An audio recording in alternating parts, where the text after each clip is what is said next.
Bonjour, bienvenue sur Objectif Math. Dans cet exercice, on considère la matrice A, carré d'ordre 2, donnée en colonne 1, 2, 5, 3, la matrice B de A désignant un réel ou un complexe, matrice de 2 en colonne 1, A1, la matrice C de A égale à cosinus de A, sinus de A, moins sinus de A, cosinus de A, la matrice D de A égale à 2 moins A, 1, 3, 4 moins A. Dans chaque cas, on demande de calculer les déterminants des matrices et de calculer leurs inverses lorsqu'elles sont inversibles. Vous devriez maintenant mettre la vidéo sur pause et chercher à résoudre l'exercice par vous-même.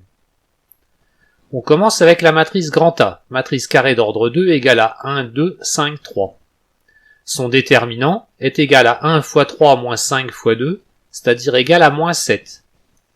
Ce déterminant étant non nul, la matrice A est inversible. Et nous savons calculer la matrice A-1 à partir des coefficients. On échange de place les deux coefficients sur la diagonale principale, et on change les signes des coefficients, sans déplacer les coefficients, sur la diagonale secondaire.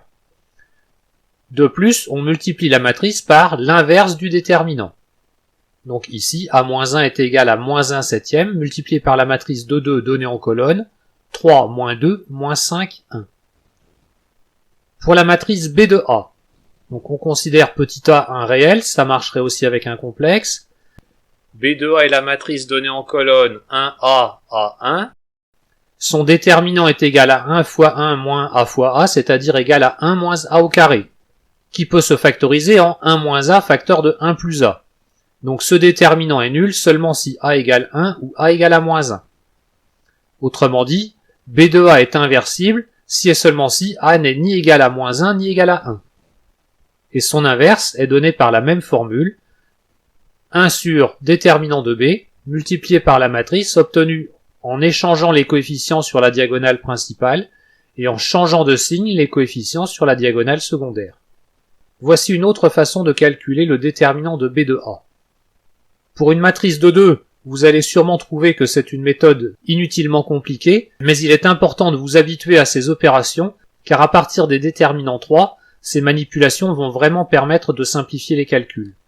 Donc le déterminant de B de A est égal au déterminant de 2, 1A, A1, et on peut effectuer des opérations sur les lignes ou les colonnes.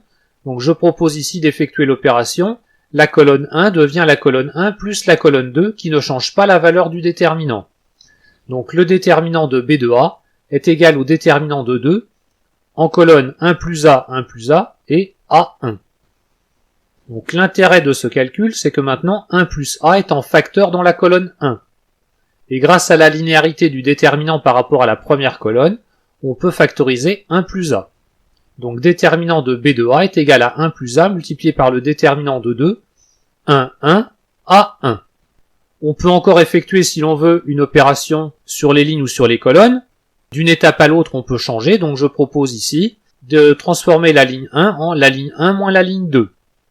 Ce qui donne déterminant de B de A égale à 1 plus A, multiplié par le déterminant de 2, 0, 1, A moins 1, 1.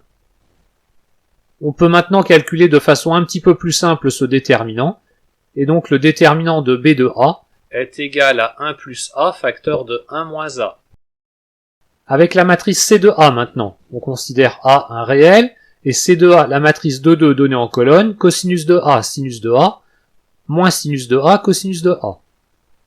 Le déterminant de C de A est égal à cosinus carré de A plus sinus carré de A, qui est égal à 1. Il est donc non nul, et donc la matrice C de A est inversible, quelle que soit la valeur de A. Il nous reste à trouver son inverse. On pourrait appliquer la même méthode que pour les matrices A et B précédentes, mais on va voir ici une variante. Considérons B un réel, et calculons la matrice C de A fois C de B. On peut remarquer que cette matrice est égale à C de A plus B. Mais C de 0 est égal à I. Et donc en choisissant B égale à moins A, on obtient l'inverse de C de A. On passe à la matrice D de A, toujours avec A réel. D de A est la matrice de 2, 2 moins A, 3, 1 plus 2A. Donc son déterminant s'écrit en remplaçant les parenthèses par des barres bien droites. Au lieu de développer bêtement le déterminant de 2, je préfère faire une opération sur les colonnes. On va transformer C1 en C1 moins C2. Ce qui nous donne déterminant de D de A égale au déterminant de 2 en colonne, 1 moins A, 2 moins 2A, 1 plus 2A. L'intérêt de cette opération, c'est d'avoir mis en facteur le coefficient 1 moins A dans la colonne C1. On peut donc factoriser cette colonne par 1 moins A, et donc le déterminant de D de A est égal à 1 moins A multiplié par le déterminant de 2, 1, 2, 1 plus 2A. On peut maintenant, si l'on veut, calculer directement ce petit déterminant de 2, ou encore effectuer une opération sur les lignes ou les colonnes pour le simplifier un petit peu plus. On arrive à déterminant de D de A égale à 1 moins A facteur de 2A moins 1. La matrice D de A est donc inversible si et seulement si ce déterminant est non nul, c'est-à-dire si et seulement si A est différent de 1 et A est différent de 1,5. Et en appliquant la formule qu'on a déjà vue pour les inverses de matrice de 2, l'inverse de D de A est égal à 1 sur 1 moins A facteur de 2A moins 1, multiplié par la matrice de 2, 1 plus 2A moins 3, moins 1, 2 moins A. Voilà, cette vidéo est terminée. Vous pouvez me laisser des commentaires et me poser des questions. À bientôt sur Objectif Math.